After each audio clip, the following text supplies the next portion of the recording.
Hola, estimados estudiantes, sean bienvenidos a este nuevo encuentro del componente curricular de Inmunología Clínica, en el cual abordaremos el tema de características biológicas de los agentes patógenos. El objetivo de la conferencia es definir y diferenciar infección y enfermedad y describir las características de los agentes patógenos, en el cual abordaremos en el sumario a las bacterias, virus, hongos y parásitos. La función más importante del sistema inmune es la defensa contra las infecciones. Cuando ingresa un agente patógeno, nuestro sistema inmune funciona como un escudo. Vamos a ver que las células, tanto de la inmunidad innata como las células natural killer, los fagocitos, las células inflamatorias, así como las células de la respuesta adquirida, es decir, los linfocitos B y los linfocitos T, van a protegernos al secretar sustancias como anticuerpos, enzimas, entre otros, para proteger a nuestro cuerpo frente a estos agentes patógenos. Cuando nuestro sistema inmune funciona bien, uno se encuentra perfectamente libre de infecciones, y esto es gracias al trabajo de las células y moléculas efectoras del sistema inmunológico. Sin embargo, el desarrollo o no de la enfermedad infecciosa depende tanto del estado inmunológico del paciente como de la capacidad de producir daño del agente patógeno. Vamos a ver que las enfermedades infecciosas tienen un gran impacto en la morbimortalidad. A pesar del avance de la terapia antimicrobiana, la incidencia de las infecciones se ha incrementado por la aparición de nuevos microorganismos, por ejemplo, el COVID-19, así como la reemergencia de otros agentes patógenos, por ejemplo, tenemos el dengue y el desarrollo de la resistencia a los antibióticos secundarios a un uso irracional de los antimicrobianos. Para que valoremos el impacto que tienen las enfermedades infecciosas, es importante destacar que en la región de las Américas las enfermedades transmisibles y otros problemas relacionados son numerosos y de gran alcance. En la actualidad, las enfermedades transmisibles afectan desproporcionadamente a las comunidades con recursos limitados.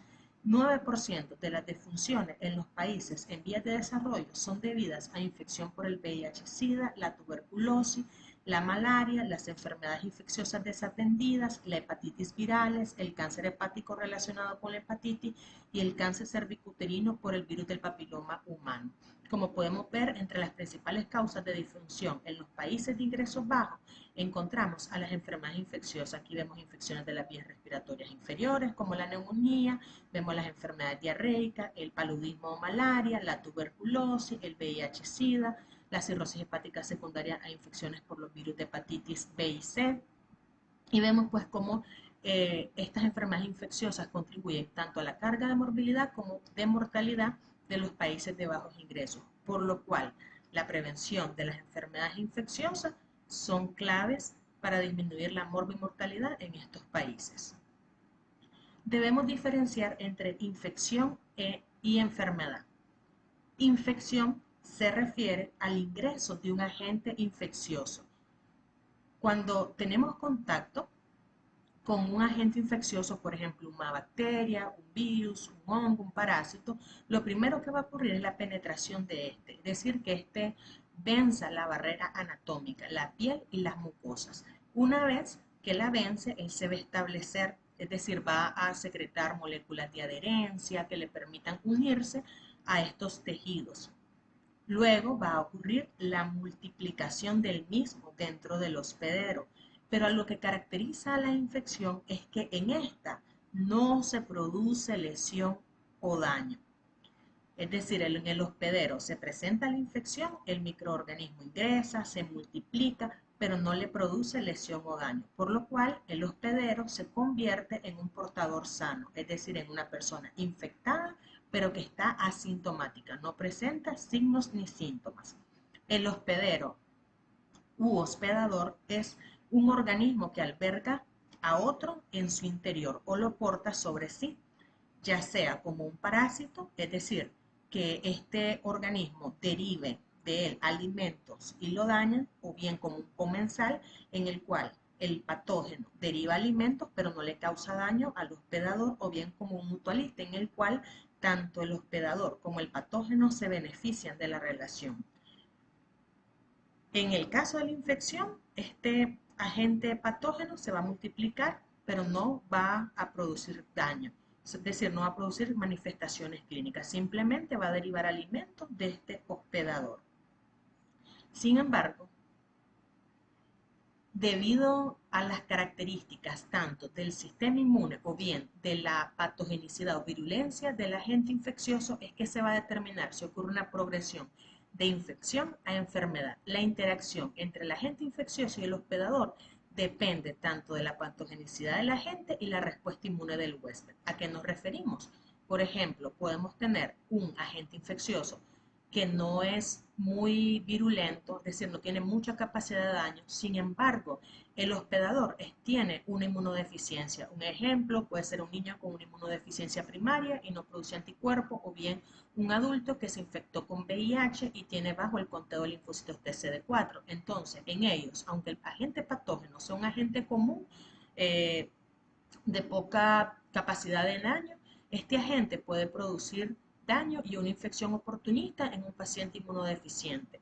Por ejemplo, tenemos la Candida albicans. Muchas personas que son sanas portan de forma sintomática Candida albicans, pero en un paciente inmunodeficiente, este hongo puede producir candidiasis oral o incluso candidiasis sistémica.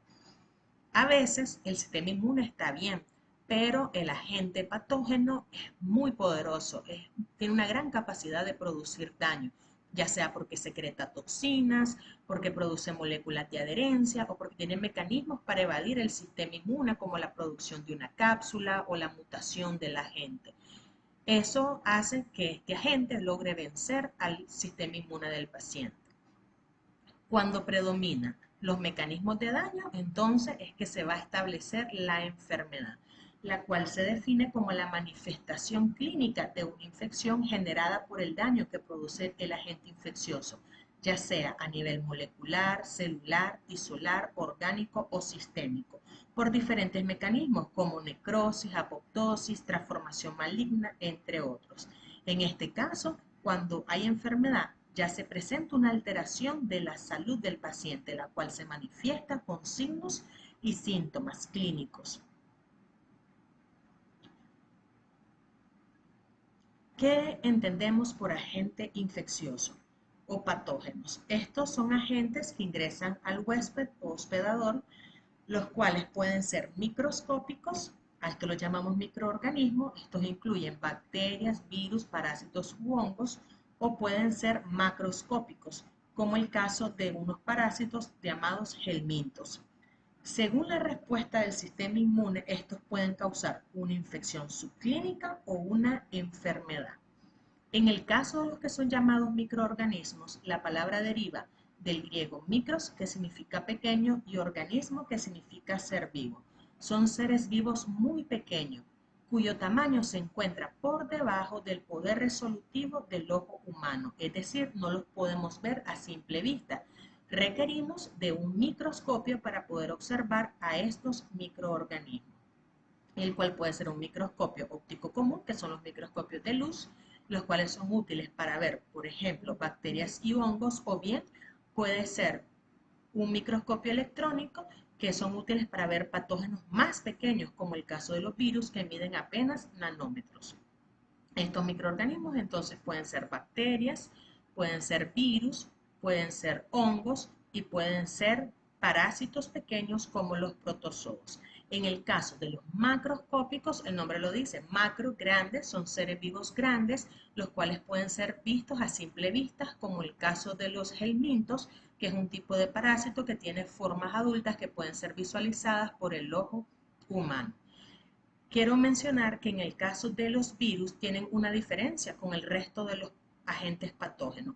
Los virus son acelulares, mientras que las bacterias, hongos y protozoos sí son células. Por eso es que hay mucha controversia alrededor de los virus, ya que algunos científicos dicen que no son seres vivos, ya que por sí mismos no son capaces de reproducirse. Sin embargo, algunos autores mencionan que cuando el virus ingresa a una célula y utiliza la maquinaria de esa célula para producir copias de sí mismo, sí se comporta como un ser vivo. ¿Cuáles son las características de las bacterias? Bueno, las bacterias son microorganismos, es decir, son pequeñitas, generalmente miden alrededor de micras, los cuales son unicelulares, es decir, solo una célula como la que ven en esta imagen. En base al tipo de célula, estas corresponden a células procariotas. Existen dos tipos de células, procariotas y eucariotas. Nosotros, los seres humanos, somos células eucariotas y somos pluricelulares, mientras que las bacterias son unicelulares y son procariotas.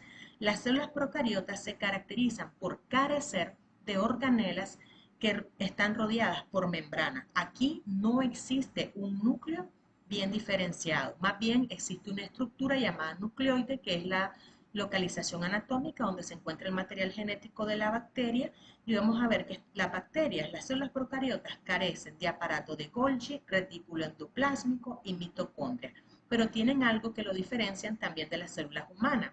Vamos a ver que alrededor de la membrana celular, aquí ven la membrana celular, encontramos, alrededor de esta membrana celular roja, encontramos esta pared celular, la cual consiste en una estructura formada principalmente por peptidoglucano que reviste a la membrana y de esta manera protege a la bacteria y le da resistencia a muchos agentes externos. Esa pared celular, como les mencioné, es rica en esa estructura llamada peptidoglucano, y en base a la cantidad que tienen presente las clasificamos como bacterias gram positivas, las cuales tienen mucho peptidoglucano y se tiñen de color violeta, y bacterias gram negativas, las cuales tienen poco peptidoglucano y en la tinción de gram se tiñen como gram negativo de un color rosado o rojo. Las bacterias se reproducen de forma más fácil que los seres humanos. Nosotros los seres humanos tenemos reproducción sexual principalmente, ¿verdad? Cuando ocurre la fecundación del óvulo preespermatozoide, eso origina el cigoto. Sin embargo, las bacterias tienen métodos de reproducción más sencillos. Su reproducción es asexual y es principalmente por fisión binaria, es decir, una bacteria madre se divide en dos células hijas iguales. Las bacterias tienen diferentes características. Algunas de ellas producen enzimas, toxinas, proteínas de adherencia, cápsulas, y esto determina la virulencia o capacidad de causar daño que tiene la bacteria. Vamos a ver que las que tengan proteínas de adherencia van a tener mayor capacidad de invasión, mayor capacidad de multiplicación. Vamos a ver que algunos van a tener cápsulas que los protegen contra la fagocitosis, otras van a secretar toxinas que tienen efectos fisiológicos en nuestro cuerpo, y en base a qué tantos factores de patogenicidad produzca esa bacteria va a ser la capacidad de que pase de ser una simple infección y se transforme en una enfermedad. La virulencia es clave para determinar la evolución clínica que va a presentar el paciente.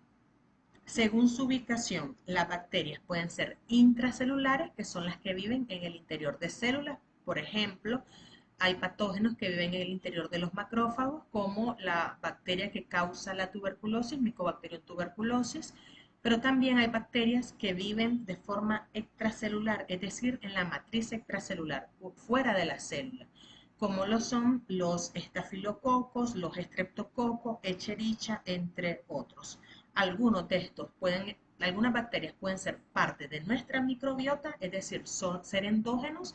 En este caso, nosotros portamos a esta bacteria, pero esta bacteria no nos produce enfermedad, al menos que tengamos una deficiencia del sistema inmune que haga que esta bacteria pueda causarnos una enfermedad. Y algunas bacterias vienen del exterior y actúan como patógenos exógenos.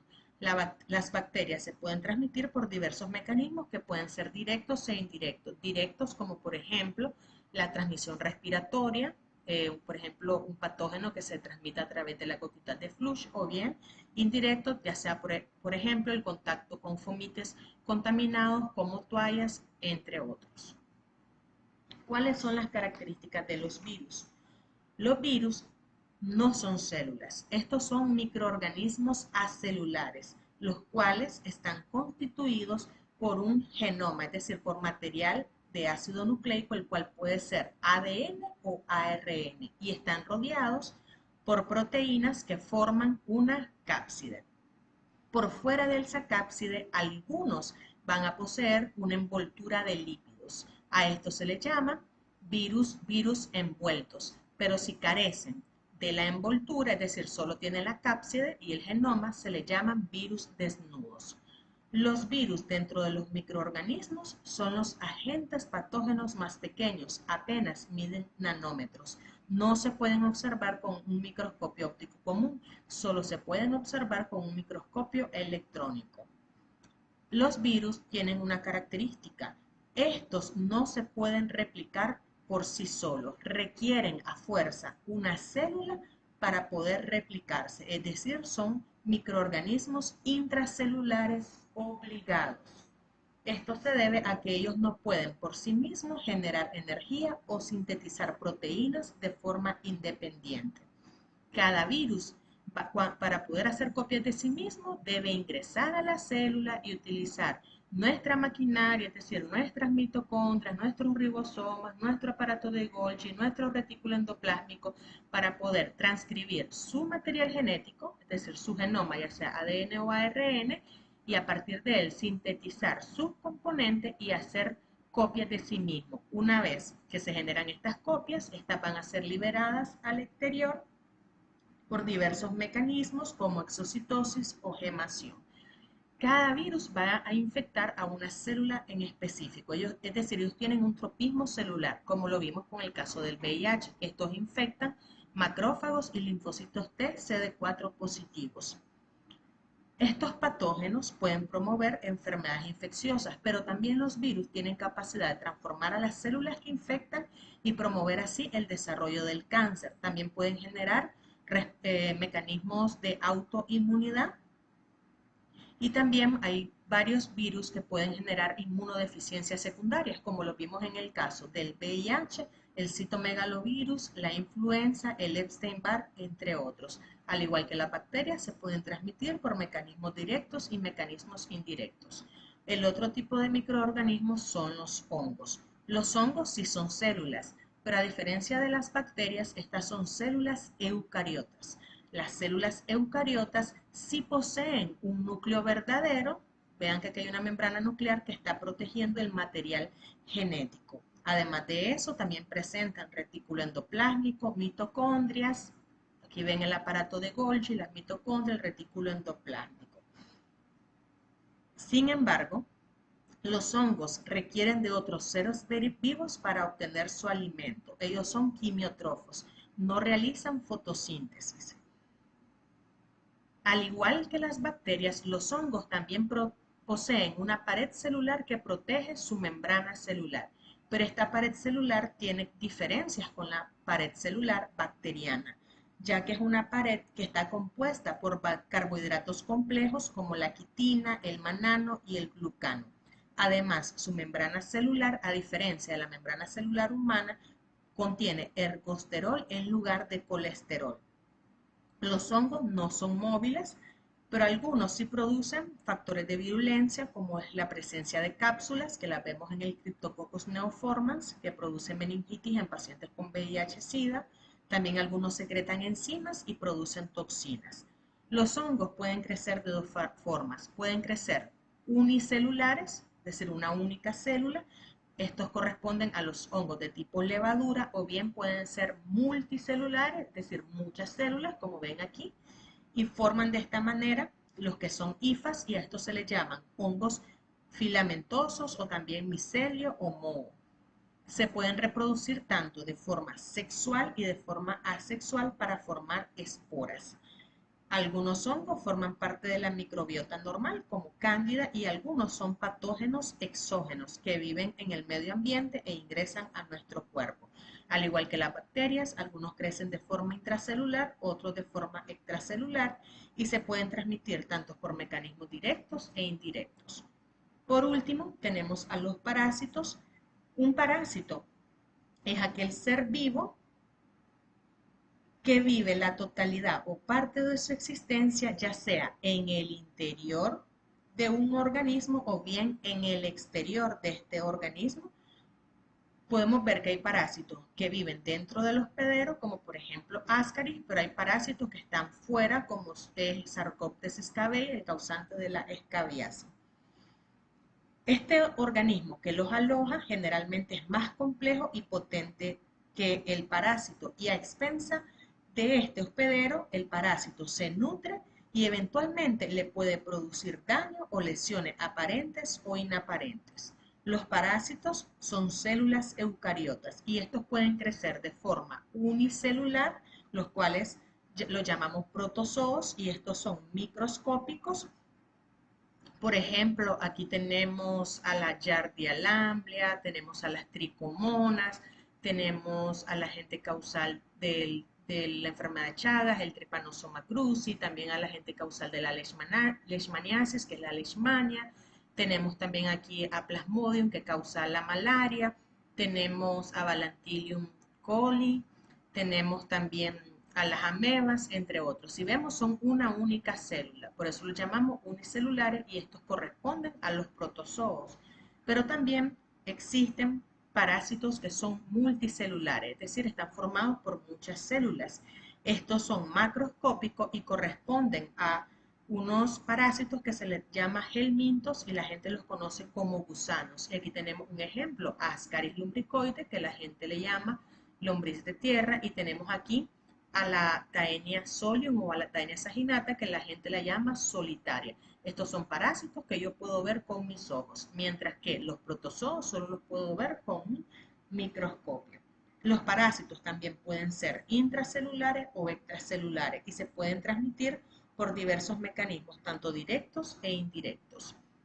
Es importante establecer que el vínculo entre la ubicación y el mecanismo efector inmune depende de cómo entra el patógeno y dónde se ubica. O sea, en dependencia de esto es que se va a desarrollar una respuesta inmune específica. En cuanto al sitio de entrada, aquí depende si el patógeno ingresó, ya sea por la vía oral, por la piel, por la vía respiratoria, por el tracto genitourinario, y en dependencia del lugar de entrada es que se va a encontrar con ciertas barreras innatas y adquiridas. Recordemos, cuando ingresaban por la vía respiratoria, teníamos nuestra mucosa de la nariz, nuestros pelos de la nariz, teníamos el epitelio ciliado, la producción de reflejos fisiológicos como el estornudo, la tos, teníamos los macrófagos alveolares, la producción del moco, entre otras. Si ingresaba por la vía gastrointestinal, se encontraba barreras como lo era la saliva, la lisosima presente en la saliva, el pH ácido del estómago, la secreción pancreática, la secreción biliar, reflejos fisiológicos como el vómito, el aumento del peristaltismo que causaba diarrea. Si llegaba al intestino, teníamos otros mecanismos de defensa como el moco, la inmunoglobulina A, lo que eran las placas de Peyer, también lo que era la microbiota normal. Se ingresaba por vía genitourinaria, se encontraba barreras como lo era el moco a nivel de la vagina, la microbiota normal de la mujer. Teníamos también aquí la producción de lactoferrina, lo misma orina, el pH ácido de la orina, y se ingresaba por la piel. Teníamos todos los mecanismos de defensa de la piel, como el pH ácido, la secreción del sudor, la secreción de la glándula sebácea, la capa de queratina externa, las células de Langerhans, todos los fagocitos presentes en la dermis, entre otros. Entonces, es importante establecer el sitio de entrada porque este determina qué mecanismos de efectores van a participar, pero también la respuesta inmune depende de la ubicación final de un agente infeccioso, ya sea dentro o sobre el cuerpo, ya que esto determina qué herramientas inmunes están disponibles y cuáles son las más adecuadas para la detección y eliminación de patógenos. Entonces vamos a ver que hay patógenos que se van a quedar de forma extracelular, como bacterias tipo estreptococos, hongos como este hongo filamentoso, parásitos como esta Giardia lamblia, que vean que están extracelular, están en la matriz, y van a haber también patógenos intracelulares como la Mycobacterium tuberculosis, los virus, levaduras como el Cryptococcus, parásitos como el Plasmodium. La ubicación, ya sea fuera de la célula o dentro de la célula, determina cuáles células de la respuesta inmune adquirida van a participar. Recordemos, cuando yo tengo un patógeno extracelular, predomina la respuesta inmune humoral, ya que los linfocitos B secretan anticuerpos que están presentes en esa matriz extracelular y pueden neutralizar a los microorganismos y activar diferentes funciones inmunológicas. Y también cuando hay patógenos extracelulares llegan de la respuesta inmune innata, principalmente lo que son las células segmentadas como los neutrófilos, los basófilos, los eosinófilos, entre otros. Mientras que si el patógeno se ubica a nivel intracelular, recordemos que en este caso va a activarse en la rama adquirida principalmente la respuesta celular, ya que aquí van a participar linfocitos TCD8 que van a hacer citotoxicidad celular directa y matar a la célula infectada. Van a ocurrir llegada de células citotóxicas que van a usar receptores específicos para poder realizar CCDA o citotoxicidad celular dependiente de anticuerpos, y vamos a tener también hipersensibilidad retardada, van a llegar macrófagos atraídos por los linfocitos TH1 para formar granulomas. Y en el caso de la inmunidad innata, recordemos que cuando es un patógeno intracelular se va a activar la producción de interferones para inhibir la replicación de los virus y van a llegar células natural killer para matar células infectadas que dejaron de expresar HLA1. Es decir, donde se ubique finalmente la agente va a determinar qué células de la inmunidad innata participan y cuál rama de la inmunidad adquirida se activa, lo cual verán en la clase de la próxima semana. Muchas gracias por su atención y éxitos en su proceso de aprendizaje.